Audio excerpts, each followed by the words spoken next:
that people like to talk about things like visions or feelings in terms of them being unpleasant, but you're doing something different that I appreciate, which is you're saying it comes with a sense of love. Yes. Love and peace. Thank you very much. So being at peace, yes, feeling a sense of love. We sometimes talk about the prophetic in Christianity, and I know elsewhere too, but I'll talk about Christianity being a priest. And I like to say that it's not really prophetic if it doesn't feel like love. It may feel like tough love. It may not feel entirely pleasant. Like, I go to the doctor. The doctor does things to me that aren't always pleasant, but I know it's because the doctor cares about my well-being, right? And I'm really glad that you said your sense of it was that it was loving, and I also like that you used the word peace. It reminds me, my experience when my grandma will hug me, and I would just lay my head on her shoulders, and I knew that everything was okay, that she loved me unconditionally, and it was not much for me to do, just being there, receiving, being taken care of, being loved. That state that you want to stay there forever. It's sometimes hard to come back because duality disappears and it's all good. Oh, very interesting way to describe it. You use that term duality. Now we're off on a different tangent. Is that one of the things that Kabbalah asks people to explore or to experience, that it teaches that there is no dualism? Well, one of the things that I understand is this world was created based on duality. So the first word of the Torah is Bereshit, which starts with the letter Bet, and Bet is the number 2, meaning that the creation of this world was for us to experience duality, was for us to experience some kind of separation. What I'm finding is that once we accept the separation, then there is a need for us to go back to source. So kind of when a teenager leaves their home because they want to be all independent, but then you find out that how good was living with pop and mom, and then you kind of come back in a way, but appreciating now everything that you have and knowing that it's going to be always yours. I see. Does that make sense? Sure. Okay. Absolutely. Everything that doesn't make sense makes sense on some level. Oh, I like that. I just made that up. So, as a practitioner of Kabbalah, some of the things that you've told us so far suggest to me that you came to this recently, of course. You said only a few years ago. And it's been a bit of an evolution. You mentioned Reiki before. Where do you think your spiritual life started? When you were a child, maybe? Since I was a little girl. I remember driving my parents crazy with questions. I always, for me, it was always something more than the physical life that we have, the things that we see in front of our eyes. I always felt that love coming from somewhere else, not only my parents and my family. I remember being a little girl and having this exercise of saying, okay, I'm inside of this room, and this room is inside of this home, and this home is in this town, and this town is in this state, and the state in this country, and we are in this world. This world is in this galaxy, the galaxy is in the universe, so what is beyond that? Have to be something else that holds the universe. And then with my mind I would create something, but then something bigger have to hold that in. And I will go for hours. And then at some point it's like, okay, there is nothing bigger, so that's not real because there is nothing bigger, so everything that is inside is not real. And then I would go to my parents for an answer, and they would look at me like, what are you talking about? But those were the things that drove me crazy since I was a little girl. And then in my teenage years, when life got a little hard, and sometimes you don't feel the connection deeper with your parents at that part of your life, you become a little bit of rebel. You don't get along with people, At that time of my life was when I started feeling comfortable around spirit, when I felt like nobody could understand me. I felt loved and understood by a spirit. I always felt they were with me. In my hard times, I always felt I always have this idea of walking on sand and Jesus by my side. So it's hard for me to visualize Jesus in a cross. I just feel always like this big brother walking with me, having long talks, walking by my side, there to support me no matter what. So that was how I experienced spirituality. Now you mentioned Jesus, so when you were back home in Uruguay, you were Roman Catholic? Yes. Okay. Yes. So you are no longer a practitioner of Roman Catholicism. That's a good question. Oh, okay. Well, I mean, do you go to a Roman Catholic church? Sometimes if friends invite me, if it's an event. Right. When I moved to this country, the first thing that I did was connecting with the church and going every Sunday. The thing is, sometimes I don't find the answers. I find the answers by being alone at home in a state of meditation, and that's when I feel the love. That's when I feel, okay, I'm connected. When I start feeling that peace, that love, it's like, okay, I got a connection now. So I kind of feel more comfortable now being alone, but I still am part of, the community. Well, that's what's behind my question is just to sort of give our listeners a sense of the idea that people go on faith journeys, Yes. and that you begin one place and you might Oh yes. be in a different place today. My main thing now, and that drives me my friends crazy because they get, they get. I like to be alone. I have I call my little cave. It's my room where nobody's allowed to get there. Like all the messes from the house stay in the house. That mommy's room, I go there, and that's my space. That's when I want to be quiet. When I maybe I have oils or crystals that I like to have around, and music that help me get into the state of meditation. Oh, that's an interesting question. What kind of music do you use? I like to put on YouTube 432 HC. I don't know what is the English word for that. It's a frequency. And that's the sound that helped me to get into meditation. But that's prior to the Kabbalah meditation. When I'm ready to get into the Kabbalah meditations, I need to turn the music off. Okay.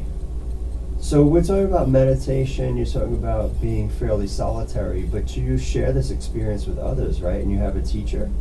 Yes.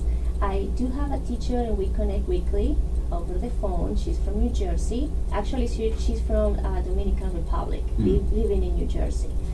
Then I have a teacher that I follow.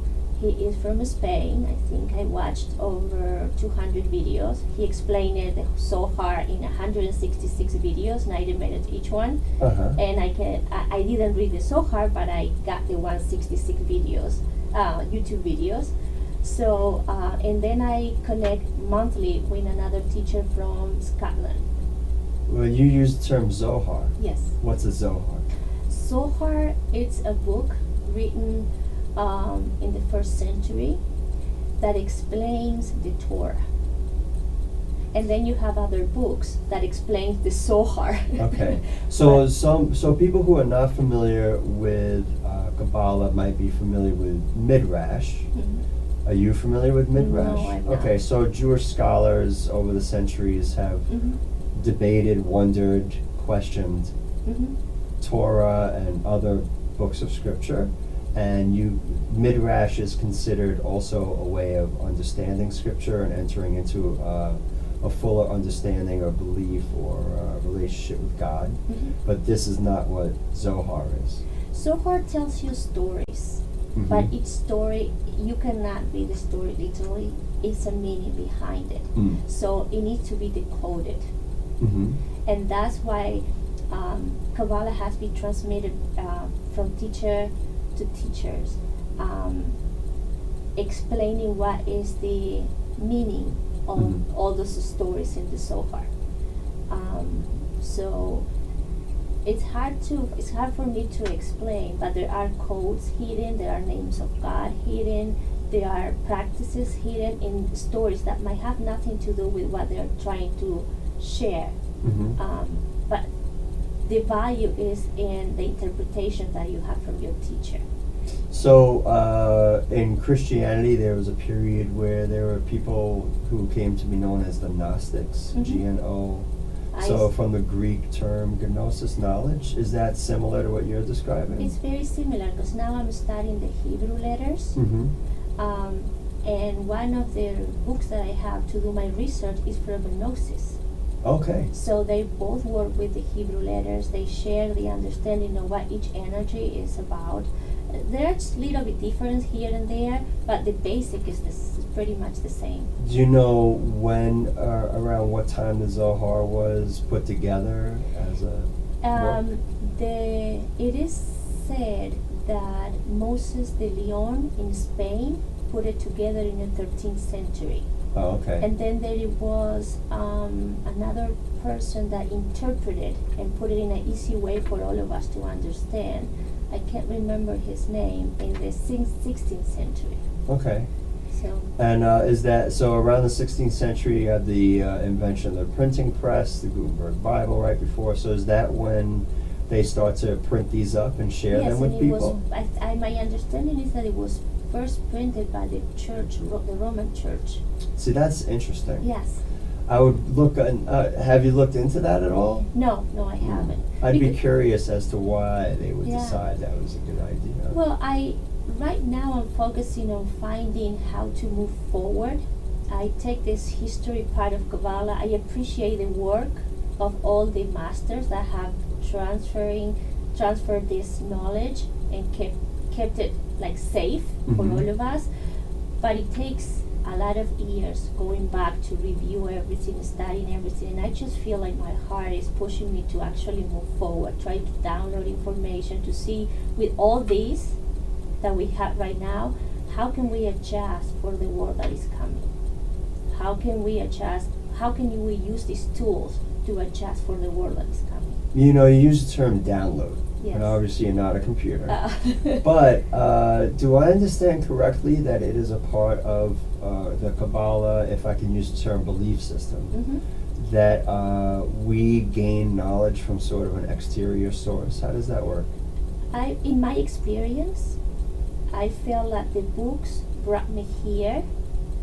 And once you start adjusting yourself, when you start making little corrections here and there that sometimes we must make to become more connected with the light, at some point after we prove that we are interested and really focus on walking this path, it feels like spirit takes over.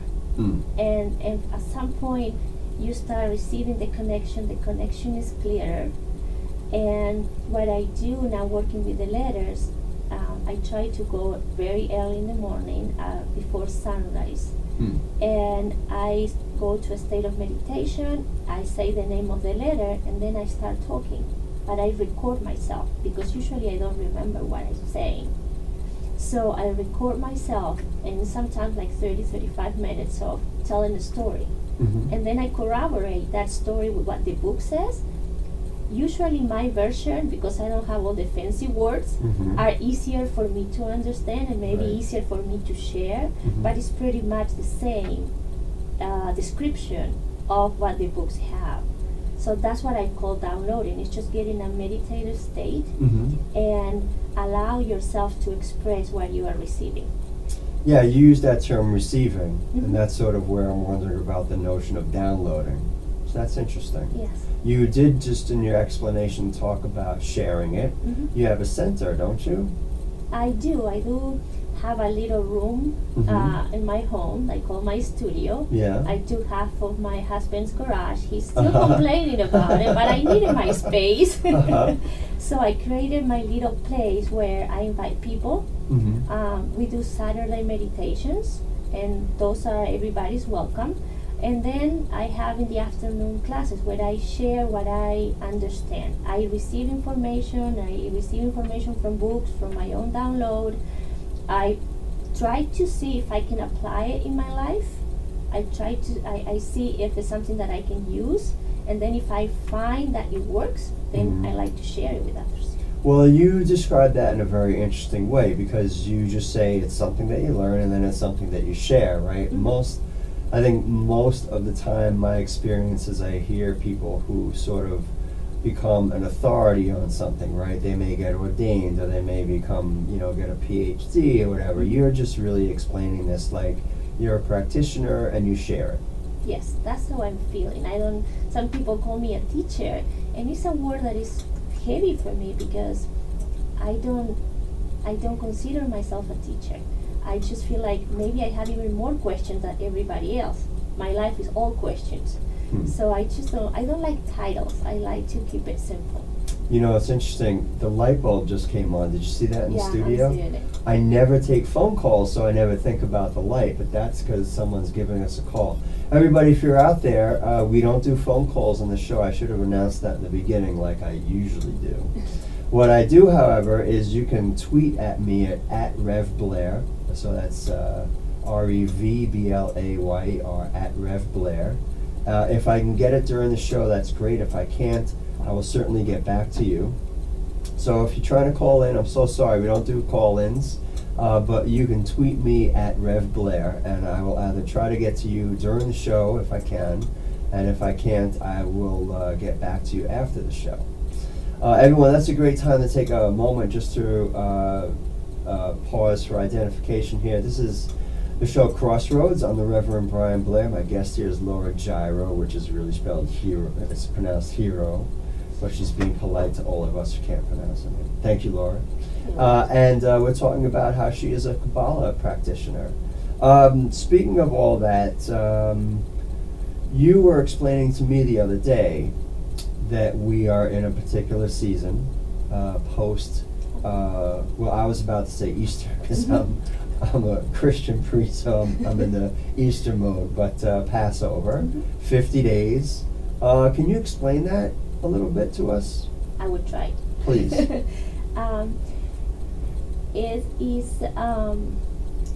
represents it's this idea of liberation. It starts with Passover, when people, the Hebrews that were slaves in Egypt, were liberated by Moses. So in our lives, what we think of is, okay, I want to liberate myself, and you pretend that you are already liberated. You have to find some kind of energy that you want to let go for that day. But then is, now that I'm free from this, how I want to rearrange my life, where I want to go, what are the things that in my life need to be corrected or adjusted in order to express this freedom. Imagine that you were living with somebody that is always telling you what to do, what to say, how to do it, and now you're on your own. So how you adjust your life to that? Now that you have the opportunity to become whatever you want to become, that you have all the freedoms, what do you want to do with your life? So we go through a 50 days journey discovering ourselves, seeing, analyzing the things that are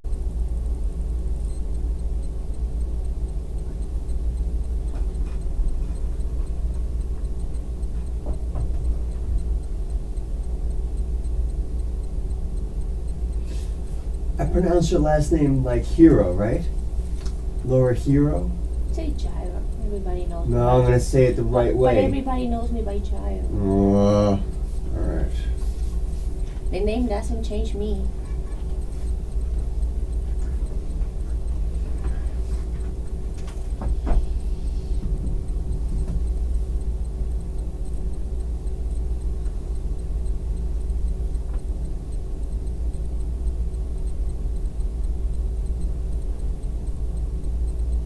My mind is blank. Yeah, mine too. Hello, everybody. Welcome to WHUS 91.7 Stores. This is the show Crossroads, and I'm your host, Reverend Brian Blair. I'm the priest at St. Mark's Episcopal Chapel here on the campus of UConn, and I have a wonderful guest today, Laura Giro, and both of us had blank minds. You know, I gotta say, though, that's not really how you pronounce your last name, right, Laura? Actually, my name is from Spain. Yeah. And it's Giro. Okay, And thank you you really very wanted much. me to say Giro, right? I did, but you were being very polite to all of us, you know, Anglos who mispronounce everything. Everyone, we are going to get right into it. We usually have some announcements, but you know, we just had graduation here at UConn. Things are slowing down, gearing up for the summer, so I hope everyone is enjoying the beautiful weather.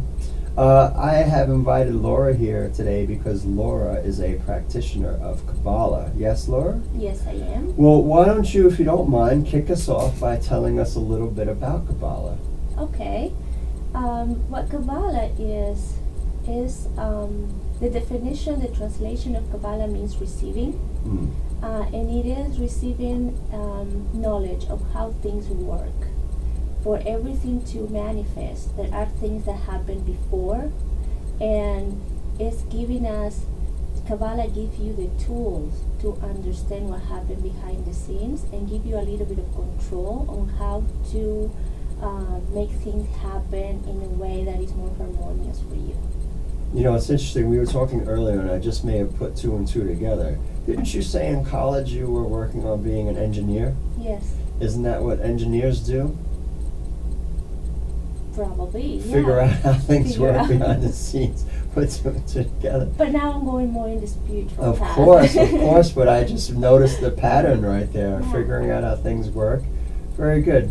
Well, what else could you tell us about Kabbalah, maybe assuming that people might not be familiar?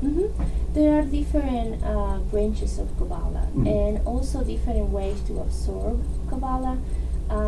The first time I connected was through meditations.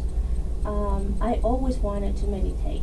And this idea of sitting quiet for many minutes and trying to get something out of it did not work for me. So I was introduced to a Kabbalah meditation. And on my first meditation, I felt like some kind of thing going through my body. So I felt something physical. Could you describe it any more? Was it like electricity? It was electricity the first time. Probably the next few meditations was like having ants walking on my head, on the top of my head. It was uncomfortable, but it was okay. Something is happening here. It's not like I have to sit down and just do nothing and try to keep my mind blank and not think about anything, which actually make you think about things. Right, sure. So when I felt it physically, that excited me. I said, well, there is something here. And my heart started going crazy and say, I have to do more research.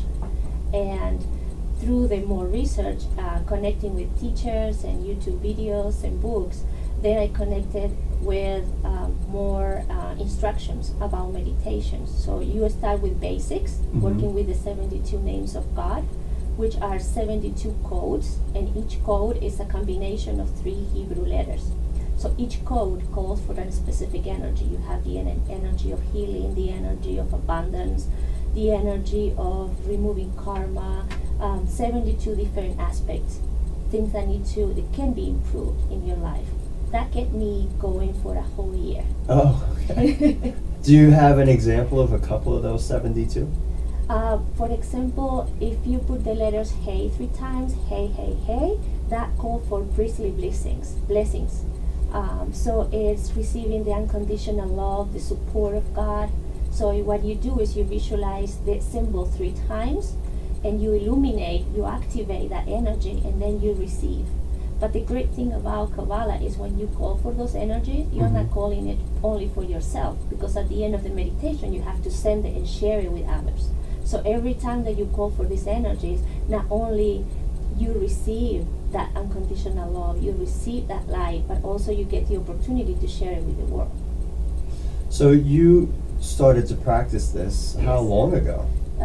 Only 3 years ago. And you said just sort of generally you were introduced to it. How did you get introduced to it? Did you meet someone? Funny, yeah. Actually, I went to a Reiki session. And I received a message that for the next year I was gonna study different practices, and by the end of the year, the teacher, this is the message that I received, the teacher that will bring me to my next level will show up. So that year I ended up studying different modalities of sound healing, Tibetan bowls, crystal bowls, many different. I got my Reiki master, and by December, a year from my message, my Reiki teacher that I haven't talked to her in 6-7 years, she called me and she said, do you want to learn Kabbalah? And I was like, I don't know what Kabbalah is. But because I remember the message, I remember that message of you're gonna meet your next teacher. It's like, I don't care what Kabbalah is because you are my next teacher. So I do want to learn Kabbalah. And that's how I connected. And she taught me the first how to do a meditation, and that's when I felt the energy going through my body. So something opened there. Well, just briefly for our listeners, right? You said, you used the term, I received the message. Now, for a lot of people who just think in sort of a Western style, literal way, we're talking about having a sort of mystical experience, right? And so maybe an inner voice or something a little less than definable told you. Yeah? Is that a good way to describe it? It is. It is hard to explain. Yeah. You feel sometimes like you have family or friends. You feel the love. And with that love came that voice. You know, I really like that you used the word love and that you said, you know, you feel the love. Like, I think in popular culture and sadly in movies, I don't go see horror movies, but they pop up on commercials all the time. So I know. Happening in our lives, what are those situations making us notice about ourselves, and then realizing what needs to be adjusted, what needs to be corrected. And it says that it's a 49 days inner work, and on the last day, which will represent the day when Moses received the commandments at Mount Sinai, that is when we are supposed to receive also from the Spirit a gift. You know, it's interesting, you were talking about numerology a little bit, especially in the beginning, right? Yes. You used the number 72, you just used the number 49. Of course, 70 is another number, all 70, 72, 49. Numerology is a big part of Kabbalah? It's a huge part of Kabbalah. And that's something that I'm starting to connect with, too. Well, you were talking about connecting with, and you were just talking a little bit about these 49 or 50 days that we're in the middle of. What day are we on today, and what are you doing today? Oh, today I have to let go of one bad habit. So the thing is, I'm analyzing my days. Yeah. Because the thing is, while you're doing this journey, life presents itself with a lot of things for you to notice. So it seems like I have more than one bad habit. Oh, really? What are you, a human being? Yeah, That but sounds I'm just crazy. finding that out. And I have to, I want to decide which one is most important for me and work on one, because I don't know if I can commit to more than one. It's just so many things. So wait a second, it's after 1 o'clock, it's around 1 o'clock. Yes. Your day is halfway over. Yes. You didn't pick a bad habit yet? Not yet, but I have until sunset. All right. Wait, to pick it or to fix it? Today I'm supposed to start removing that from Oh, me. so you it's have the start until of the sunset journey. to pick it. Yeah. All right. Official sunset time, like if you looked at the news and it said the sun sets at like 7:24, or needs like to be when dark. you really can't see the sun anymore? Exactly. That sounds. Oh, that one. All right. So But you can 8:30. kind of play that a little bit where it's like, it's still a little bright outside. I got 2 more minutes. Well, good luck finding your bad habit. Thank you. You know, I would just ask a question quickly. We have about 30 seconds.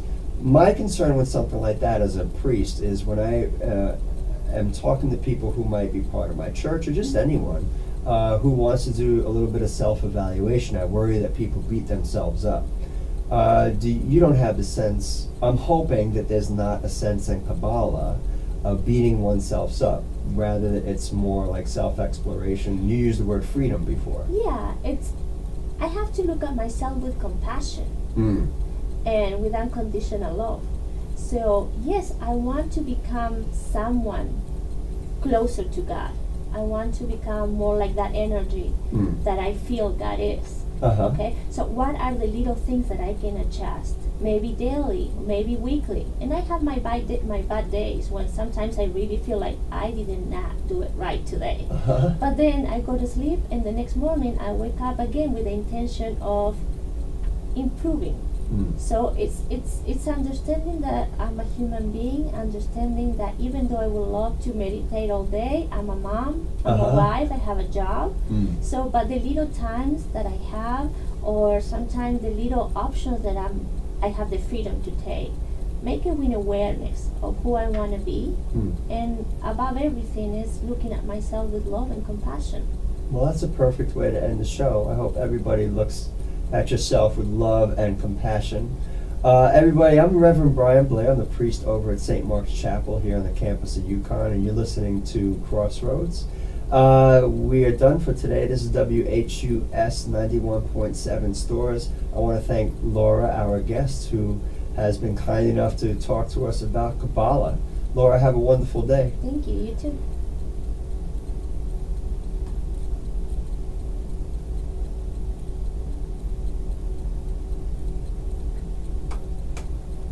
Mm-hmm.